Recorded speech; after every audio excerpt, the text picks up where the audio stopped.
சிறையில் உள்ள கைதி அதிகாரிகள் துன்புறுத்தியதாக குற்றச்சாட்டு எழுந்த நிலையில் சிபிசிஐடி அதிகாரிகள் இன்று சேலம் மத்திய சிறைக்கு வந்து கைதியிடம் விசாரணை நடத்தியிருப்பதாக தகவல் வெளியாகியுள்ளது.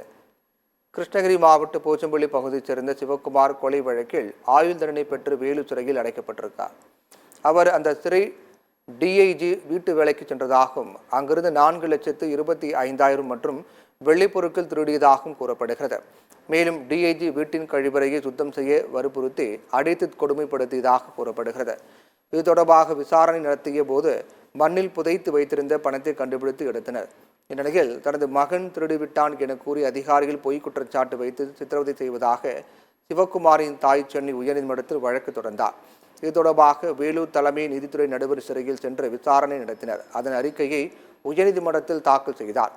இதையடுத்து சிபிசிஐடி போலீசார் விசாரணை நடத்தி வரும் 17ஆம் தேதிக்குள் அரசுக்கு அறிக்கை தாக்கல் செய்ய வேண்டும் என உயர்நீதிமன்ற நீதிபதிகள் உத்தரவிட்டனர். இந்நிலையில் சிபிசிஐடி அதிகாரிகள் இன்று சேலம் மத்திய சிறைக்கு வந்து கைதி சிவகுமாரிடம் விசாரணை நடத்தினர்.